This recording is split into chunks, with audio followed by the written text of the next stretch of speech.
Bonjour, bonjour. Ah ouais. Tout le monde y passe.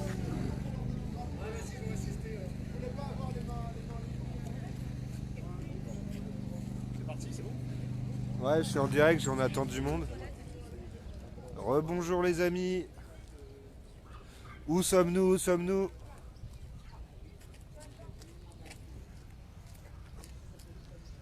Alors on est où? Où c'est qu'on est? Où c'est qu'on est? Où c'est qu'on est? Ben, monument des droits de l'homme, les amis. Monument des droits de l'homme, c'est pas n'importe quel monument. Vous allez voir les significations qu'on y trouve et surtout, monument des droits de l'homme, c'est relié à la République. C'est relié à Bah, c'est la le République. fondement même de la C'est le République. fondement même de la République, sauf qu'on va vous démontrer, les amis, preuve par A plus B, que tout ça c'est de la supercherie. Les droits de l'homme, il n'y a jamais eu droit de l'homme. Les droits de l'homme, c'est tout simplement une invention philosophique pour mettre tout le monde dans une voie de garage. Il n'y a absolument aucun droit de l'homme. Ce sont les fondateurs de la République qui ont mis en avant les droits de l'homme. Ce sont les droits de leur classe sociale, leur classe idéologique. Et on va vous le démontrer. Donc voilà. Bah, Et, visitons, j'ai envie de te dire. allons-y, faisons la visite. Bon déjà, saluons quand même le clin d'œil aux gilets jaunes constituants. Magnifique. Voilà, c'est Le siège du monument. Voilà. c'est-à-dire un truc, tu vois, symbole On a- inversé. On a planté Tu le vois ce que je veux drapeau dire dessus direct. Voilà, c'est fini. C'est-à-dire qu'en fait, on abolit la 5ème République, on abolit la République tout court, et on va mettre enfin une vraie démocratie réelle et directe avec les droits humains. Pas les droits de l'homme, les droits humains. Parce que Allons-y, oui. c'est parti. Moi, je voulais parler aussi de démocratie. C'est que ça, c'est les fondements de la démocratie et la démocratie Qu'est-ce qu'on telle trouve qu'elle ici est aujourd'hui. Regardez les amis, Le qu'est-ce qu'on trouve fondement là? du gouvernement représentatif, pas le fondement de la démocratie. Oui, non, mais je parle de la version officielle. Qu'est-ce qu'on trouve ici les amis? Alors attendez, c'est un peu flou. Ah. Bah alors, qu'est-ce qu'on trouve? Hop. C'est quoi ça les amis? Ça vous fait penser à quoi ça? Bon, Eh oui, ça, les amis. on l'a en haut de la déclaration, donc voilà. Symbole maçonnique. Les amis, les vrais fondateurs de la 5ème République, tout comme la République en général, sont des francs-maçons. La loge des 9 sœurs, Saint-Just, Robespierre, Voltaire. Sieyès, Voltaire, d'Alembert, les encyclopédistes, tous ceux-là sont les fondateurs de la République. Donc, fondateurs de la République, on veut bien, mais fondateurs francs-maçons, c'est encore autre chose. Donc, ce monument ici est truffé de symboles maçonniques. Pourquoi on vous parle de ça? On ne va pas rentrer en profondeur parce que ce n'est pas le sujet du jour. Nous, on veut parler constitution. On veut parler constitution, on veut parler refonder les bases de la France future telle qu'on l'imagine. Et la France future, c'est abolition de la République et abolition clairement de la caste maçonnique. Et donc, là maintenant, on va s'entretenir avec notre ami Yvos, porte-parole du Phénix français. du Phénix français. Et on va rentrer dans les détails. Alors, déjà, bah, on a parlé vite fait des droits de l'homme, si tu veux. On est devant le monument. Ouais. Qu'est-ce que tu as envie de nous dire par Alors, rapport à ça? Alors il y a beaucoup à dire en fait. Par où on pourrait commencer? Donc en fait, ce qu'il faut savoir, c'est que les droits de l'homme, en fait, c'est quasiment le texte fondateur de la République. C'est ça. Mais en fait qui ne comporte que 17 articles, donc c'est vachement c'est mince quoi, ça fait léger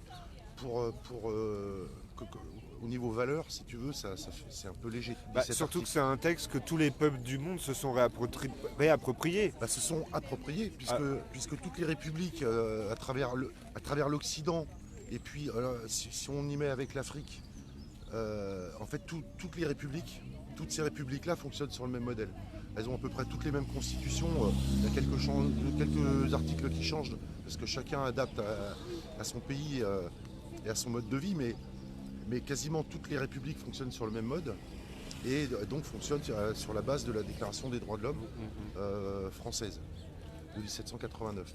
Donc nous, on a analysé cette Déclaration des droits de l'homme, et on s'est aperçu alors déjà que dans la plupart des articles, il y a une phrase qui dit certaines choses, et la phrase du dessous dit le contraire. Par exemple, on a, alors si je prends un article... Ah, déjà, tu m'avais parlé du préambule tout à l'heure, tu sais. Oui, le préambule, mais bon, le préambule il est important, mais moi je vais relire, au lieu de lire le préambule de la Déclaration des droits de l'homme de 1789, en fait, ce qu'il faut savoir, c'est que pour rédiger la Constitution de transition, on a réécrit une déclaration des droits, des devoirs et des responsabilités des êtres humains, qui remplacerait la Déclaration des droits de l'homme de 1789, puisque on a constaté en l'analysant qu'elle est obsolète, et puis qu'il y a des phrases qui sont complètement, pas des articles même, je te dis, dans lesquels tu as une phrase qui dit le contraire de la précédente. Vas-y, bah, si tu as un exemple. Alors, c'est par rapport, voilà, par rapport à la liberté d'expression. Alors attends, il faut que je trouve l'article parce que je sais plus.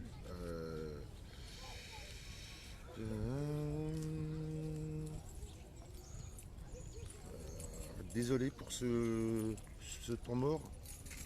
Pas de souci, bah attends, je vais montrer Attends, en même temps oui. là. Parce qu'il y a le petit chérubin là qui a un beau chapeau.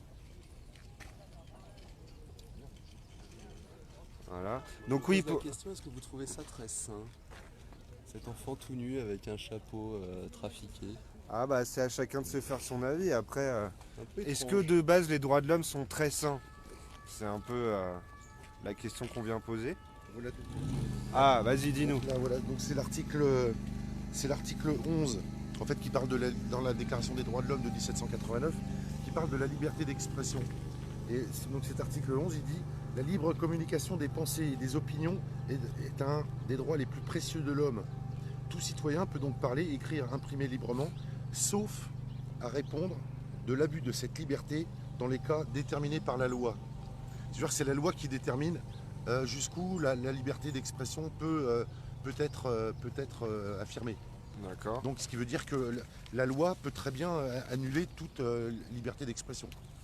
Donc en fait, et voilà. Ce qui est le cas en plus. Hein, Ce qui est complètement le cas, puisque c'est la loi qui détermine les limites de la liberté d'expression. Parce qu'en fait, il devrait inclure, en fait, bon, c'est ce qu'on voudrait dans une éventuelle constitution citoyenne, inclure encore une fois les médias, enfin des médias libres, enfin et qui donnent une information impartiale au maximum dans le respect, bon, d'une Alors, éventuelle oui, charte il y a- des médias. Il y a effectivement les médias, mais il y a de toute façon tous les êtres Oui, en humains règle sont générale. concernés. Ouais, ouais. Effectivement, les médias, c'est important qu'ils se conforment. Enfin, c'est important qu'on change tout ça, quoi, parce que en plus c'est des règles qui ont été édictées il y a 200 ans, et les générations ne peuvent pas soumettre aux générations futures leurs propres lois, parce que la société évolue tout le temps, et donc une génération ne peut pas soumettre à ses lois les générations suivantes.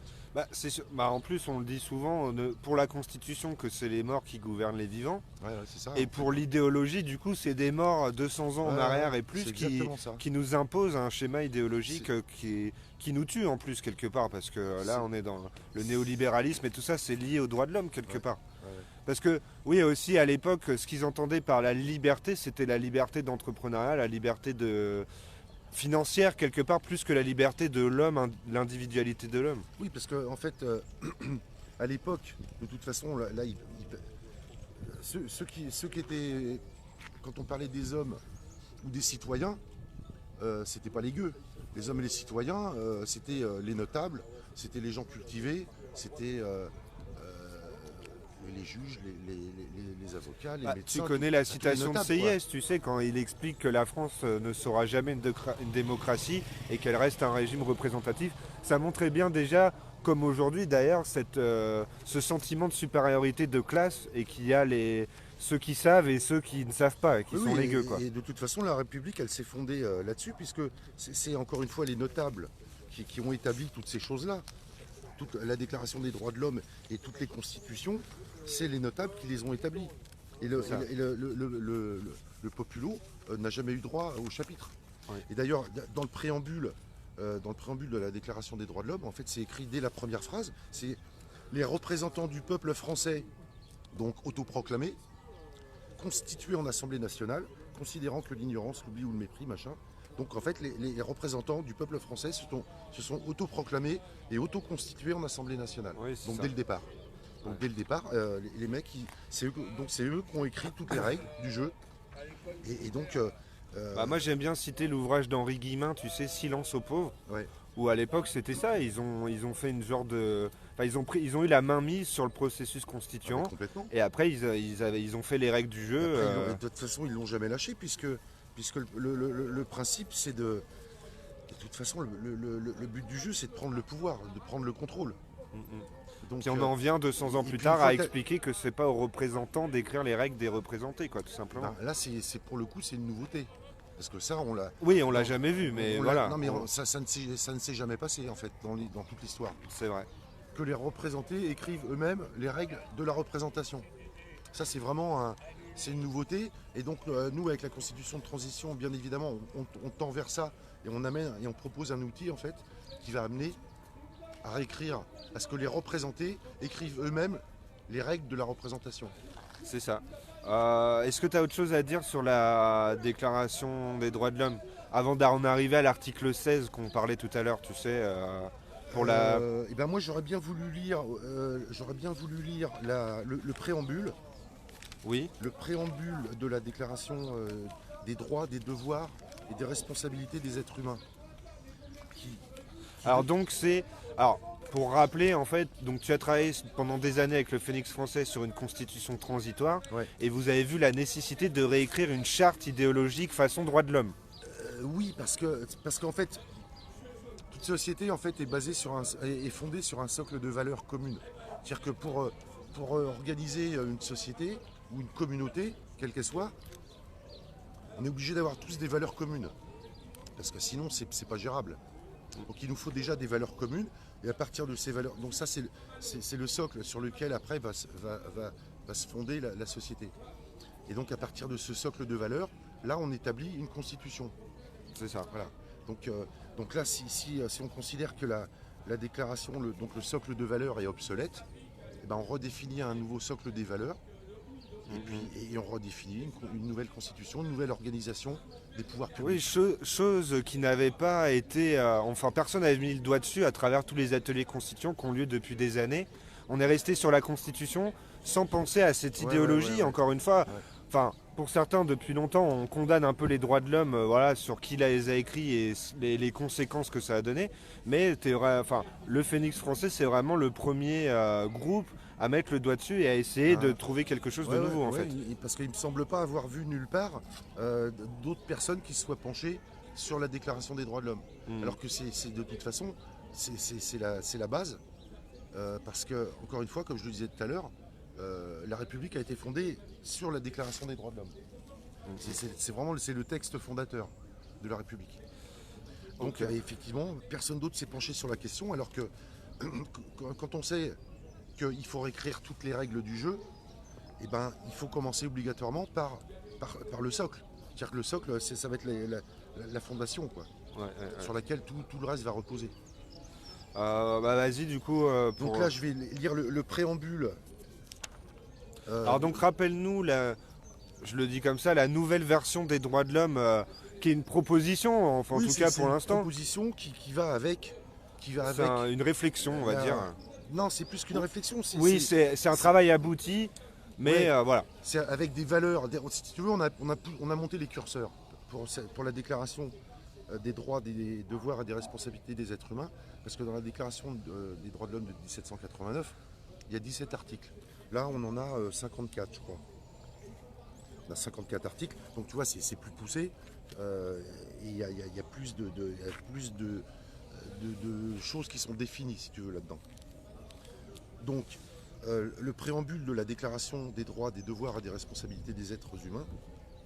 Les êtres humains souverains, convaincus que l'ignorance, l'oubli ou le mépris des droits, des devoirs et des responsabilités naturelles de l'être humain sont les seules causes des malheurs du monde et de la corruption de tous les gouvernements, ont résolu d'exposer dans une déclaration solennelle et universelle, à l'adresse de l'humanité tout entière, les droits, les devoirs et les responsabilités naturelles, sacrées et inaliénables de tous les êtres humains.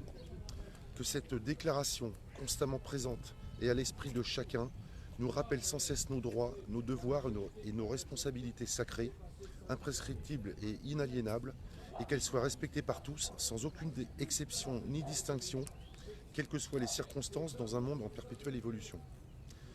Que tous les êtres humains souverains, pouvant ainsi comparer sans cesse les actes de leurs représentants avec le but de la conservation de ces valeurs, ne se laissent jamais ni opprimer, ni avilir par la tyrannie,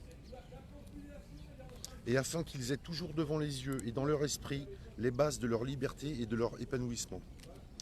Pour les représentants, les règles de leurs devoirs et de leurs et de leurs responsabilités.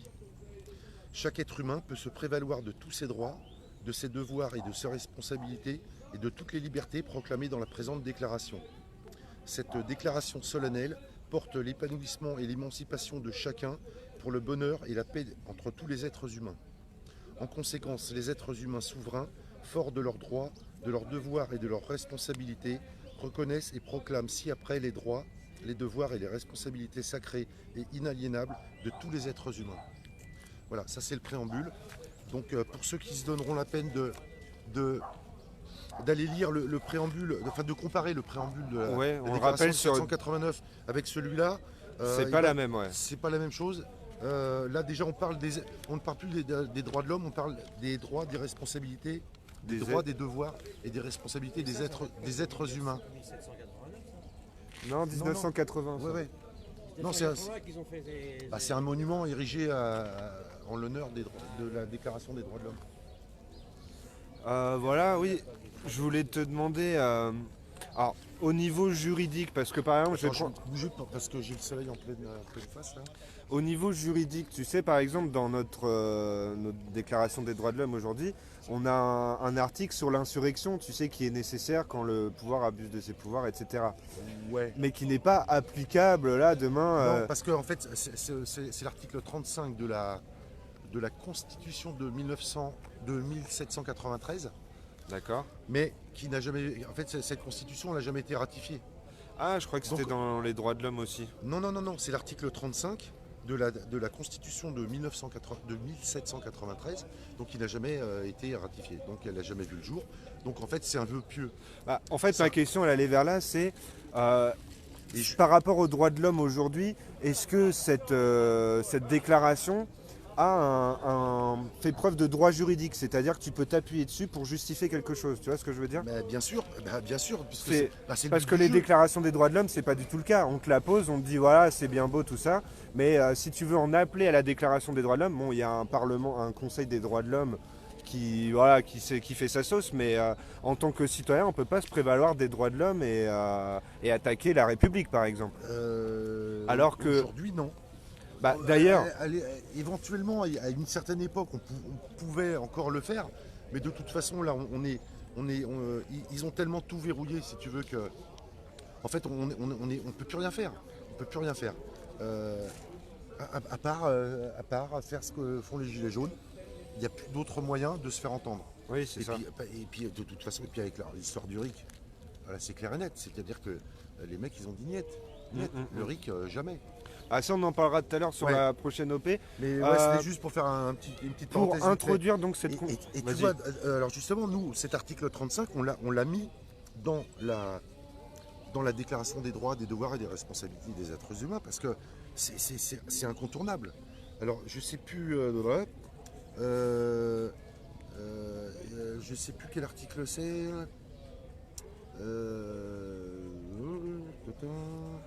Ah, sinon, pour introduire, tu sais, si tu pouvais nous lire comme l'article comme quoi la Constitution de la Ve République est en totale opposition avec les droits de l'homme tels qu'ils sont. Eh ben, c'est l'article 16. C'est l'article 16 de la Déclaration des droits de l'homme. de Si tu peux nous le 1789. relire. Bah, celui-là, je le connais par cœur. Parce que, Ouais. si tu veux, avec l'idée de la Ve République, maintenant, je le connais par cœur. Donc, l'article 16 de la Déclaration des droits de l'homme et du citoyen de 1789 dit ceci. Toute société dans laquelle la garantie des droits n'est pas assurée, ni la séparation des pouvoirs déterminée, n'a point de constitution. Voilà. Donc là, il se fait que, alors, si tu veux qu'on enchaîne sur la Ve République, eh ben, il se fait que dans la Ve République, il n'y a jamais eu aucune séparation des pouvoirs, puisque les pleins pouvoirs ont été remis entre les mains du président de la République. Donc si le président de la République a les pleins pouvoirs, ça veut dire qu'il n'y a aucune séparation des pouvoirs. Voilà. Donc c'est en contradiction fondamentale avec l'article 16 de la Déclaration des droits de l'homme, qui est le texte suprême qui régit la Ve République. Donc là, c'est plus possible, quoi. C'est-à-dire que depuis le début, ils nous trompent, parce que bon, personne ne s'y est jamais intéressé aussi. Oui, bien sûr. Et justement, quand tu commences à t'y intéresser et à analyser les choses, tu te rends compte que tout est pipé dès le départ. C'est ça. Et dès le départ, c'est-à-dire dès 1789. Tout Oui. est pipé. Et donc, pour en revenir à la Ve République, depuis 1958, en fait, il n'y a jamais eu de séparation des pouvoirs, donc en contradiction avec les droits de l'homme. Et donc, quand nous, par exemple, Gilets jaunes constituants, tu l'as vu, on appelle à la destitution de Macron, toi, t'en es plus à appeler à destituer tous les présidents de la Ve République, en fait. De toute façon, pas tous les présidents. parce que J'exagère, il y a- hein, il y a- j'extrapole, Il y en a évidemment. qu'un, mais de toute façon, il n'existe même pas en réalité. Il n'y en a qu'un. Oui. Ils ne sont pas plusieurs. Oui, non, mais je veux dire, avec un. J'ai même pas le mot, mais avec une rétroactivité quelque part, De tu vois toute ce que je veux dire. Oui. Mais ce qu'il faut là maintenant, c'est, sachant que le peuple est exclu de la Constitution, que les représentants se sont donné tous les pouvoirs sans aucune limite, et qu'en plus la Constitution de la Ve République est en opposition fondamentale avec la Déclaration des droits de l'homme. Maintenant, il n'y a qu'une seule chose à faire. Et là, je pense qu'il y a de plus en plus de gens qui s'en rendent compte à l'heure actuelle, parce que quand on voit les dérives dans lesquelles on est, dans lesquelles sont nos institutions, je crois que tout le monde maintenant doit s'accorder pour dire qu'il n'y a plus qu'une seule chose à faire, c'est d'abolir la Ve République. Après, on peut discuter de ce qu'on met après. Mais là, il faut absolument, de toute urgence, abolir cette Ve République, parce que c'est plus possible, on ne peut plus vivre comme ça. Je veux dire, il y a des affaires d'État qui se succèdent quasiment tous les jours, il y a une affaire d'État. En toute impunité. Ah oui, en toute impunité, le pouvoir judiciaire bloque tous les dossiers, parce que de toute façon, chaque dossier est capable de faire péter la République. Donc le pouvoir judiciaire bloque tous les dossiers pour que ça reste en l'état. Et personne ne s'offusque de ça. C'est complètement hallucinant. Ouais. Donc là, on est arrivé à un stade de gangrène totale de toutes les institutions. Tu regardes, parce que là, de toute façon, avec Macron, sous l'ère Macron, là, c'est. Oui, les masques tombent, ouais. Déjà à l'époque Sarkozy, c'est pas mal. On peut remonter en arrière, hein, autant qu'on veut, mais Mitterrand, il s'est déjà passé plein de choses. Après, Pompidou, Giscard, t'as la totale. Mais vraiment, c'est à partir de, je pense que, surtout à partir de Sarkozy, où ça a vraiment dérapé, parce que les mecs, de toute façon, c'est tous des voyous. C'est tous des voyous, tu les vois, c'est tous des voyous. C'est des mafieux. C'est ça. Et donc, à partir de Sarkozy, ça a vraiment commencé à déraper, parce que c'est pareil, l'ultralibéralisme s'est installé là-dedans, et puis a commencé à placer ses pions, quoi. Oui, c'est Parce ça. que tu vois, Giscard, il était encore. C'était pas un ultra-libéral comme Sarkozy. Lui, il était encore dans. Ils ont fait par palier, de toute façon. Oui, voilà. ils ont fait par palier. Lui, tu vois, le Giscard, il était encore un peu dans le gaullisme. Parce qu'on avait quand même tout ça. Pompidou juste avant, qui était un des premiers anciens banquiers Rothschild devenu président. Ouais. Donc bon, voilà, juste après De Gaulle, de toute façon, c'était le début de la fin, Ouais. quoi qu'il arrive. Mais bon, c'est monté crescendo, si tu veux, au fil des décennies. Et puis là, donc avec Sarkozy, parce que bon, moi, c'est à cette époque-là que ma conscience politique s'est éveillée, si tu veux. Et déjà, Sarkozy, on s'est dit, c'est pas possible, on peut pas rester Et comme qui ça. est toujours impuni d'ailleurs, après tout ce qu'il a fait. Hein. Après, les mecs, ils nous mettent Hollande. Ouais, le C'est pas sketch possible. C'est un flambi. Là. avec le mon ennemi c'est la finance. Ouais. Qu'il a osé, hein. Je ne peux pas dire son nom, mais mon ennemi, c'est la finance. Alors déjà, tu vois, rien que ça, tu dis, c'est bon, le mec, il est à côté. Et donc là, on s'est dit, ça va s'arrêter. Il va se passer quelque chose. Et ben non, les mecs, ils nous remettent un psychopathe avéré. Le mec, il est diagnostiqué psychopathe par un psychiatre. Ouais. Donc là, on a à la tête de l'État, on a un psychopathe qui est entouré de plein de psychopathes. Donc là, qu'est-ce qu'on fait maintenant, les gens là? Qu'est-ce qu'on fait? Ce que je lis des commentaires, ils sont favorables à l'abolition de la Ve République. Ah, ça, Donc c'est bien on ça. va rappeler la suite, en fait, là, on a une constitution transitoire. Voilà. On la met en place d'une manière ou d'une autre, on en parlera ultérieurement. Cette constitution transitoire assure la transition vers une constituante citoyenne.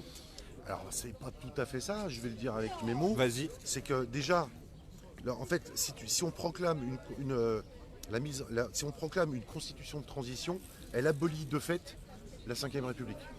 Et elle abolit, elle suspend tous les pouvoirs exécutifs et législatifs tels que définis dans la constitution de la Ve République. Voilà. Donc ça, je pense que les choses sont claires. Donc, cette constitution de transition, elle a pour objectif, premièrement, donc d'abolir la Ve République et de mettre en place donc une constitution de transition qui va permettre elle-même la mise en place d'un processus constituant populaire pour pouvoir écrire une constitution par le peuple. Voilà. Ok. Ça, c'est On, l'objectif. on décrira plus en détail sur la prochaine OP. Après, oui, parce qu'il y a, il y a à dire, hein, il y a beaucoup de choses à Et- dire. effectivement. Déjà, de toute façon, on peut inviter ceux qui nous regardent. Le Phénix français, Ouais. le YouTube Ivos, c'est ça hein Oui, Ou- mais bon, ça, c'est ma chaîne perso. Alors, Où t'expliques quand même, tu développes quand même à travers certaines Oui, vidéos mais là, là c'est juste que j'ai été obligé de le faire parce que j'ai plus accès à la chaîne du Phénix, donc j'ai été obligé de recréer D'accord. une deuxième chaîne du Phénix qui s'appelle le Phénix français 2.0. Sur la chaîne du Phénix français, sur YouTube, il y a quand même des vidéos qui sont importantes à voir parce qu'on explique, pourquoi une constitution de transition, on analyse plein de choses. Mais là, pour toutes les vidéos à venir maintenant, elles vont se passer principalement sur la chaîne qui s'appelle le Phénix français 2.0.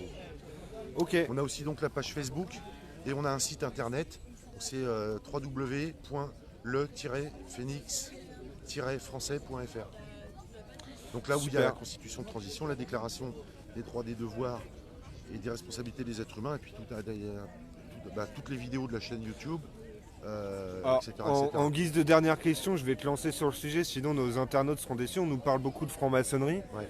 Qu'est-ce que tu penses, qu'est-ce que tu peux nous dire par rapport à tout ce qu'on vient de parler de la franc-maçonnerie qu'elle a eu une influence sur la Révolution française, c'est indéniable. Ouais, c'est indéniable. Voilà, sur les droits de l'homme, c'est De indéniable toute façon, aussi. c'est dit ouvertement depuis. Oui, voilà. Et puis de toute façon, toute la symbolique de Paris le prouve. Oui, Enfin, oui, voilà. absolument. Il n'y a pas à en dire plus que Donc, de ça. toute façon, c'est un secret pour personne que c'est la franc-maçonnerie est à l'origine de la création de la République. C'est ça. Euh, Avec d'ailleurs leur devise liberté, égalité, fraternité. Et d'où l'intérêt de abolir la 5e République et les droits de l'homme avec, en ayant quelque chose d'autre à proposer ou à réfléchir, quoi. Absolument. Ok, un petit mot à rajouter devant notre merveilleux monument. Les amis, par rapport à la franc-maçonnerie, ça fait depuis le début, on vous le dit, commencez à bouquiner, commencez à vous renseigner, à lire. Moi, je vous conseille le livre de Maurice Talmer qui a été écrit au siècle dernier, mais qui analyse bien en fait comment les fondations maçonniques se sont faites autour de 1789. Donc bourgeoises et maçonniques, les premières sociétés de réseau qui elles-mêmes découlaient de l'illuminisme des illuminés de Bavière, donc en Allemagne, Adam Weishaupt, etc. Et ça nous a donné donc la loge des 9 sœurs en France, avec Saint-Just, Robespierre, même cités par idéalisme, ils sont quand même rentrés en maçonnerie. Ces gens-là, donc d'Alembert, les encyclopédistes, Sieyès, qui avait beaucoup justement, Sieyès avait beaucoup théorisé sur la future constitution, etc. D'ailleurs, et puis Les Jacobins, c'est quoi? C'est les Jacobites. Ça descend des Jacobites, donc ils l'ont fait en signe de ralliement, donc jacobinisme, club des Jacobins, la majorité était franc-maçon. Et je vais la rappeler encore une fois, pourquoi les droits de l'homme? L'architecte qui a créé ce monument-là, avec son équipe, la majorité sont francs-maçons. Donc la maçonnerie, c'est quoi aujourd'hui la maçonnerie, la réelle maçonnerie d'aujourd'hui? Ça reste des réseaux d'influence et de pouvoir, notamment le Grand Orient de France et la Grande Loge Nationale de France. Après le reste, c'est des petites fraternelles, c'est des petites obédiences de province. Eux, il n'y a pas vraiment d'influence sur le pays. Mais le Grand Orient de France a une énorme influence sur le pays. Et pourquoi donc, voilà, on peut pas non plus les amis, et là il faudrait un live spécial pour parler de la maçonnerie. Moi je vous conseille donc le livre de Maurice Talmer aux éditions Contre-Culture. Il y a aussi Stéphane Blay qui écrit beaucoup là-dessus. Sophie Coignard, l'État dans l'État. Sophie Coignard, l'État dans l'État, si on veut rester plus consensuel. Donc voilà, là ici c'est truffé de symboles maçonniques. On a l'œil d'Horus, on a les triangles, mais ça c'est normal en fait, c'est leur solidarité de classe. C'est-à-dire que les maçons, quand ils font quelque chose par solidarité de classe et par reconnaissance de signes entre frères comme ils se disent, ils ont besoin de signes comme ça. Donc les amis, effectivement, si nous dans la future France, clairement il faudra abolir tout ça. Abolition de la République, on veut une démocratie directe et première. C'est pour ça que nous-mêmes, quand on s'est exercé à écrire l'article 1er de la future constitution telle qu'on l'imagine, on a dit la France est une démocratie première. Ça sera la première démocratie de l'histoire en France. Depuis 2 ou 3 000 ans. Depuis jamais. Depuis les Gaules. Depuis Athènes, on va dire, si on peut la considérer Voilà. comme une démocratie telle qu'on l'entend. Voilà, parce que, clairement, sans clairement. compter les esclaves et tout ça. Mais D'ailleurs, par rapport à Sieyès et Voltaire, Ouais. donc deux francs-macs, Ouais. Sieyès, on a vu son aversion pour la démocratie. Il expliquait la France ne saura jamais être une démocratie. Et Voltaire qui nous expliquait que la démocratie, c'est le petit nombre qui fait travailler le grand nombre. Eh oui. Voilà, Donc tout est résumé, dit, les amis. tout est dit, voilà. Tout est résumé, on va pas rentrer plus en profondeur parce qu'encore une fois ça nécessiterait un live. Mais moi voilà, moi j'appelle vraiment à tous les gilets jaunes qui s'investissent dans notre mouvement et qui veulent s'attaquer au pouvoir profond.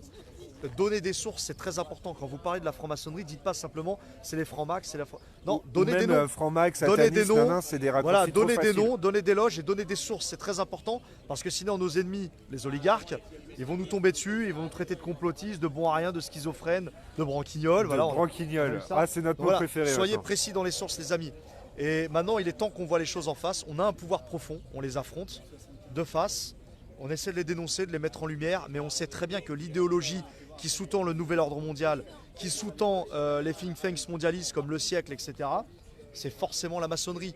Et c'est par la maçonnerie que les jeux de carrière se font ou se défont. Oui, d'ailleurs. entre autres. Voilà, entre clairement. autres. Gérard Coulon, qui était l'ancien ministre de l'Intérieur, franc-maçon au Grand Orient de France.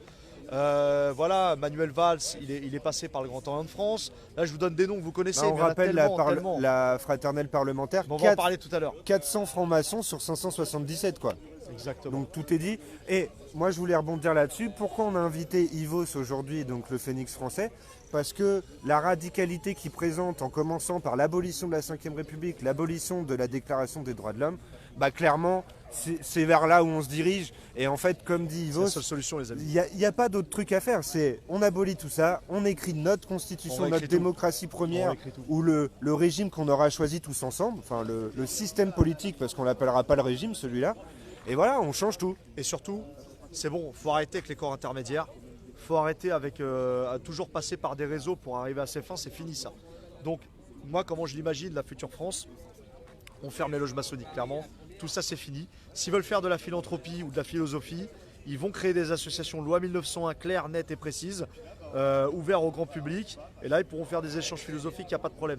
Mais de faire des rites, des temps, parce que c'est une religion civile, la franc-maçonnerie est une religion civile.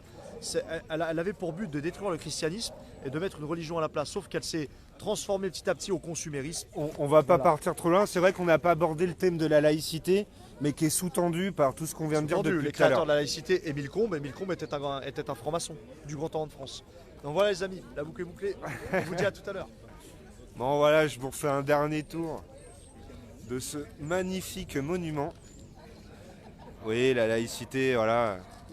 On voyait toujours les deux colonnes, les statues qui vont bien, le petit chérubin. Voilà.